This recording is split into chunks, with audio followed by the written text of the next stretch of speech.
সম্ভাষণ করেছে তাকে তুমি সতীন ভাবলে? তোমার লজ্জা করে না? ঠিক ঠিক শত ঠিক জানাই তোমারে। তুমি না এক এক করে 33 কোটি দেবতার গুরুদেব, আজ গুরুদেব হয়ে তুমি কি কর্ম করছো? কচুরি পাড়ার সকল কচুরির মেয়েদের নিয়ে সে বলবে এটা আমার কন্যা আমি মেনে নিয়েছি, ওটা আমার কন্যা আমি মেনে নিয়েছি। যখন যাকে খুশি এনে কন্যা বলে মানবে। আমি তোমারই কন্যা। তোর সাথে কথা বলছি না, দূরে হয়ে যা বলছি আমার সামনে থেকে। দেবী, আমার প্রাণ পতির সঙ্গে কথা বলছি। তুমি বলো পিতা আমি তোমার কন্যা। ওরে মা, আমি তোকে পূর্বেই বলেছি সে তোর মা নয়, সে হচ্ছে দক্ষ রাজের কালনাগিনী। এই কন্যাটিকে তুমি কন্যা বলে স্বীকার ও করে নাও মামি। দেবী। ঠিকই বলেছি মামি, দেখি তো রাধা কৃষ্ণর যেমন মিলন হয় না, হ্যাঁ। এবার যেন রাধা কৃষ্ণ দাঁড়িয়ে ঠিক আছে গো। বলেছিস। হ্যাঁ। স্বয়ং বৃন্দাবনে যাওয়া লাগবে না, আজ আমার মন্দিরে আজ রাধা কৃষ্ণ দর্শন পেয়েছি। প্রণাম কর। তুই সরবি না, তুই ওই রূপ দেখাবি না বলছিস সতিনী, দেখাবি না। দেবী, ছি ছি সতিনী ছি। তোর পিতা বলতে লজ্জা করে না? পিতা বলতে লজ্জা করে না? সত্যই যদি তোর পিতা হয়ে থাকে এমন করে জড়িয়ে ধরে রয়েছিস যে পানপতির সঙ্গে জড়িয়ে। শান্ত হও দেবী, তুমি শান্ত হও। ওই কন্যাটিকে তুমি কন্যা বলে স্বীকার করে নাও দেবী। আমি মানবো না। মানবে না? না, তুমি ঠিকই বলেছ। আমি সত্যই দক্ষ রাজার কালনাগিনী, তাই না? ভুলে যেও না, এই দক্ষ রাজার কালনাগিনী ছিল বলে তোমরা এক এক করে সকল 33 কোটি দেবতা উদ্ধার হয়ে গেছো। ভুলে যেও না সেদিনকার হ্যাঁ, কথা। তাই তাই। ওরে পাগলি, আমি তোকে পূর্বেই বলেছিলাম মা, তুই মাতৃ দর্শনে যেতে চাসনি। আমি কি জানি না কি মায়ের রূপ এরকম ডাকপাশের মতো হয়? ঠিক বলেছিস, মায়ের রূপ এরকম হয় না। দেখে নে মায়ের রূপ কেমন হতে পারে আর কেমন হয়। নিষ্ঠুর এত হতে পারো না তুমি। সত্যই আমি নিষ্ঠুর নির্দয়। আমার মনে কোনো মায়া দয়া বলতে কিচ্ছু নেই। আরে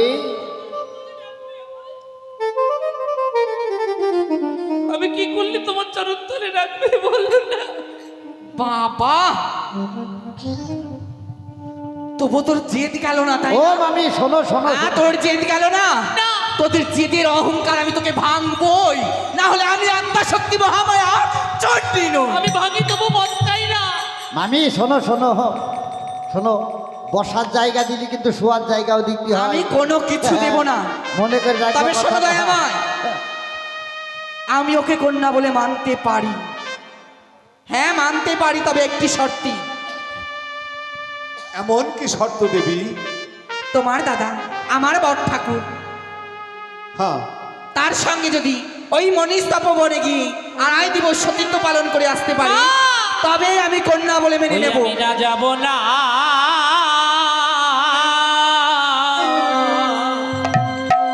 যাব গো মা।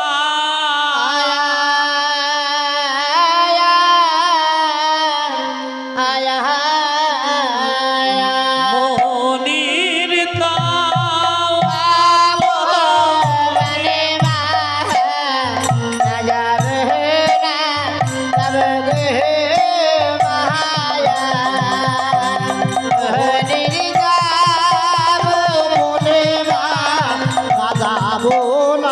যাবো গো যাবি নাকি মায়া। করবি?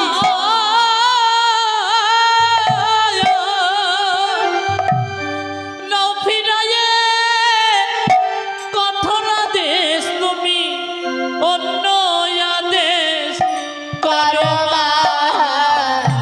না যাবে না যাবে গো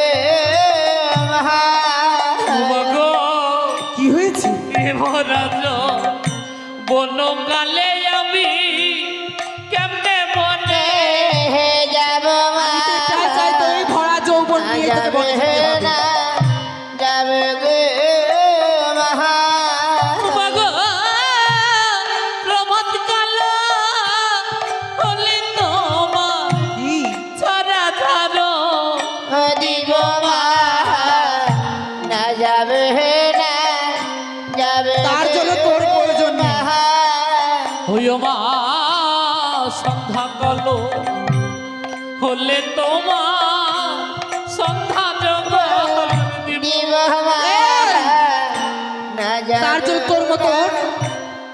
অসতীর প্রয়োজন নেই, আমি নিজেই দিতে পারবো। মাগো সন্ধ্যাকাল হলে তোমার সন্ধ্যা জোগা আরে দিব মা না যাবে না যাবে গে মা তুইও মা আপনি কি গনে ভাই দুটিকে আমি স্নান করাইয়ে দিব মা না যাবে না তার জন্য তোর প্রয়োজন নেই, যাবে গো আমার নারদ রয়েছে। তুমি আমার কথা শুনবে না শুনবো না। যতই কঠোর হোক না কেন, মায়ের চরণ আমি ছাড়বো না। ও মাগো ধরেছি চরণ তোমার আমি কভু না সারি মা না যাবে না যাবে গে মহারা মোহনির কাম বলে মা না যাবে না যাবে গো ছাড়বো না চরণ। তাই তবে শোন, বলো মাতৃ আদেশ বড় আদেশ। তুই আমায় সত্যই মা বলে জানিস, মা বলে মানিস, তাই না? আমিও তোকে মানবো। তবে শোন, ওরে সতিনী, আমার চরণ ছেড়ে ঠাকুরের পা দিয়ে ধর। দেবী, ও মামি একই কথা বললে দেবী, তোমার চরণ আমার পা। আর আমাদের ঠ্যাং হ্যাঁ তাই। বাহ, তবে মামা গো, নারদ, এইবার কি করবে তাই বলো। আজ আজ মনসাকে কন্যা বলে স্বীকার করতে পারে, তবে একটি শর্তে, মনীষ তপবনে গিয়ে খুড়োর সঙ্গে যদি 2.5 দিবস পালন করে তার সতীত্ব বজায় রেখে ফিরে এসে যদি মা বলে ডাকতে পারে, তবেই কন্যা বলে স্বীকার করবে, সত্যই তার আগে বলেছিস করবে না। নারদ। দুর্গা দেবী একটিবার মুখে বলেছে যখন, হ্যাঁ, ওই মনিস্তব বনে যেতেই হবে। তবে একটি কর্ম কর বাবা, এমন কি কর্ম? আমার দাদা ব্রহ্মদেবকে একটিবার তুই স্মরণ কর। বেশ, তাই দেখছি। কোথায় কোথায় বড় মামা? বড় মামা, উঠে এসো উঠে এসো উঠে এসো। হ্যাঁ, এই আর ধরে আবার হই হই কাণ্ড রই রই ব্যাপার। আরে বাবা হয়েছেটা কি বল? আরে ছোট মামা ডাকছে।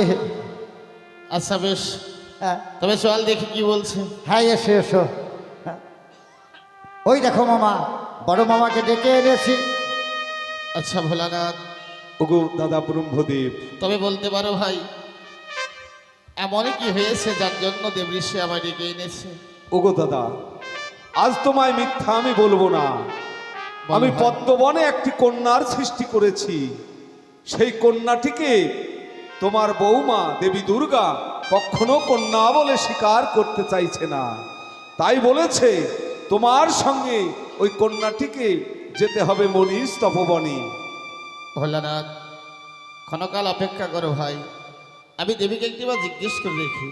বেশ, ওগো দেবী, দেবী এ কি বট ঠাকুর? তবে চরণে প্রণাম বট ঠাকুর। আশীর্বাদই করি দেবী, তোমার যেন মনের বাসনা পূর্ণ হয়। তবে শোনো দেবী, বলুন। তুমি কেন বুঝতে চাইছো না যে মানুষ আমাদেরই কন্যা? দাদা, ভাই যখন ভেবেছে কন্যা বলে মেনেছে, তুমি কেন কন্যা বলে মানছো না বলতে পারো দেবী? বাহ বাহ দাদা বাহ, কেন? আজ আপনি এমন কথা বলছেন আমায়। কিন্তু কেন মানছো না কেন দেবী? কেন মানবো? আপনার ভাই আমায় একদিন অভিশাপ করেছিল যে আমি কোনোদিন মা হতে পারবো না। তবে কন্যা কোথা থেকে আসলো? মাটি খুঁড়ে আসলো নাকি? দেবী, হ্যাঁ, মাটি ঘুরে কোনোদিনের জন্য কন্যা আসে না জানো দেবী। তবে তুমি কি বলতে চাইছো বলো তো? কি বলতে চাইছি বুঝতে পারছেন না? এখনো বুঝতে পেরেছি। কথায় কি আছে জানেন? এমনই কি ওল আছে? কচু মান তিনি সমান। দেবী! আপনার 3 ভাই এক। তবে শোনো দেবী, কি? তুমি হয়তো জানো না তুমি কার সম্মুখে দাঁড়িয়ে কথা বলছো। আচ্ছা তোমার মনের বাসনা কি বলো তো? আমার মনে বাসনা একটি, আপনার সঙ্গে যদি মনীষ তপবনে গিয়ে ওই যে কন্যা মানে আমার সতীনী, সে যদি 2.5 দিবস সতীত্ব পালন করে ফিরে আসতে পারে আমার এই চণ্ডী মণ্ডপে, তবে আমি কন্যা বলে মেনে নেব, তার আগে নেব না। দেবী কঠোর আদেশ করুণা দেবী, এই আদেশ তুমি ফিরিয়ে নাও। আমি যখন আদেশ করেছি মা হই, তবে এই আদেশ আমি কখনোই ফেরাবো না, কখনোই ফেরাবে না। না কখনোই ফেরাবো তবে না। জানো দেবী, আমার নাম ব্রহ্মদেব, ব্রহ্ম শক্তি অর্জন করে নাম পেয়েছি ব্রহ্মদেব। আমিও দেখতে চাই দেবী কতক্ষণে কন্যা না বলে স্বীকার করে থাকতে পারো। দেখা যাবে। বেশ, আমি যাব তোমার সঙ্গে, মায়ের কাছে অনুমতি নিয়ে আসি। তবে শোন মা, বলো। যে মা তোকে বিতাড়িত করেছে সেই মায়ের আশীর্বাদ নিয়ে আয় একটিবার। বেশ। ও মা, তুমি কন্যা বলে স্বীকার করলে না, কিন্তু একটিবার আশীর্বাদ করো, আমি যেন আড়াই দিবস কাটিয়ে সতীত্ব নিয়ে ফিরে তোমার চরণতলে কন্যা হয়ে আসতে পারি। আমি তোকে আশীর্বাদ করি মা, মনীষ তপবনে যাবি সত্য, আড়াই দিবস পালনও করবি সত্য, তবে সত্যি হয়ে নয়, আজ অসত্যি হয়ে ফিরে আসবি। তবে শোনো, হে তুমি দক্ষের নন্দিনী, যদি হয় পিতামহ শিব সলকানি, রাখবো মনে তোমার এই বাণী, এই বাণী মনে রেখে রাখবো তোমায়। আজ এই শাস্তি দেব তোমাকে আমি, সেই দিন বোঝাবো এই কারণ ধরে তোমায়। এই আমার মন্দিরে এসে তুই আমার মন্দিরে এসে আবার আমায় ফনা তুলছিস? হ্যাঁ, হ্যাঁ, তোমাকে আমি বুঝিয়ে চোখ বলছি। নিচে না নিয়ে কথা বলবি না আমার সামনে। আজ যে চরণ আমি পেলাম না সেদিন সে চরণ তোমায় ধরতে দেখা হবে। যাবে। মনে রেখো। হ্যাঁ, মনে রাখবো। চলো করো। মনসা, চল মা। তবে একটি কথা কি জানিস মা, ওই মনীষ তপবনে গিয়ে